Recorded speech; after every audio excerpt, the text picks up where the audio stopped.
जिस बॉर्डर को यूरोप ने एनओसी यानी नेटो नियंत्रण रेखा या कहें कि नेटो की लाइन ऑफ कंट्रोल बनाया हुआ है, रूस की फोर्स अब उसे खुल्लम खुल्ला चैलेंज कर रही है। पुतिन के टारगेट पर अब वो देश हैं जिन्होंने बॉर्डर से यूक्रेन को हथियार सप्लाई किए हैं।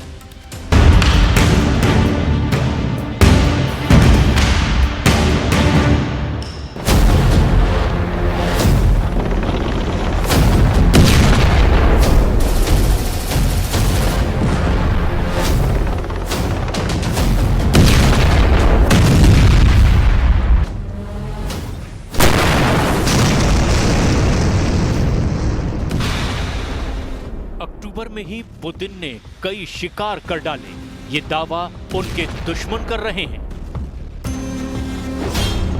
यूक्रेन के बाद पोलैंड के साथ रोमानिया, इसके अलावा एस्टोनिया और डेनमार्क, इन देशों पर पुतिन का ड्रोन वाला खतरा मंडरा रहा है।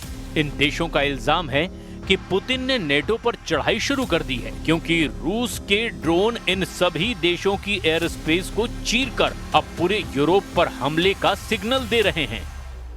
इन देशों को मिली वार्निंग के बाद पुतिन ने पश्चिमी यूक्रेन में उस जगह बहुत बड़ा हमला बोला जहां से नेटो का बॉर्डर सिर्फ 70 किलोमीटर दूर है।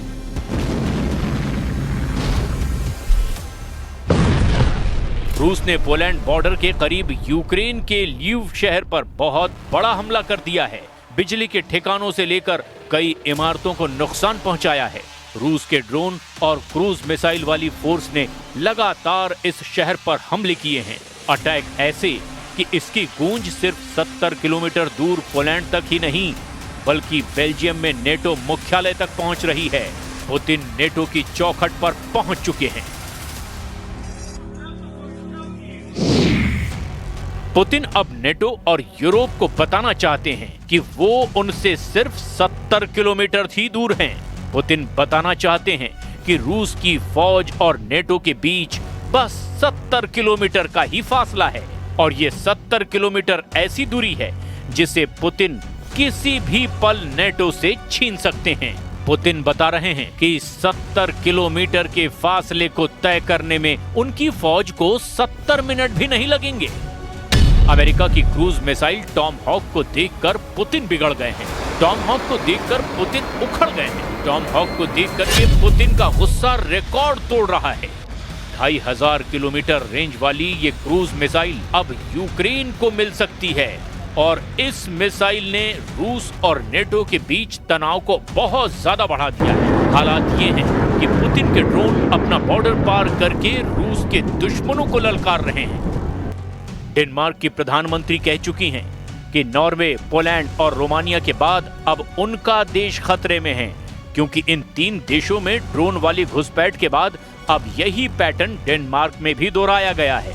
मतलब साफ है कि रूस पूरे पूर्वी यूरोप को दबाव में लाना चाहता है और ये बात डोनाल्ड ट्रंप को भी बहुत अच्छी तरह से मालूम है।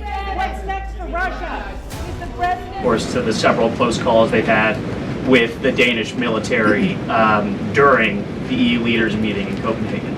It's something the administration takes very seriously and we are constantly monitoring it.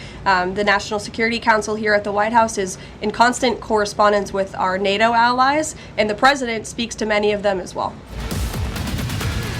Germany ने पुतिन को भड़काने वाला एक और कदम उठाया है। जर्मनी के रक्षा मंत्री बोरिस पिस्टोरियस ने लिथुआनिया जाकर के रूस को आमने सामने के युद्ध के लिए ललकार दिया। जर्मन रक्षा मंत्री ने कहा कि बाल्टिक देशों को बचाने के लिए उनका देश बिल्कुल तैयार है और जर्मनी इस इलाके में रूस को मुंहतोड़ जवाब देगा।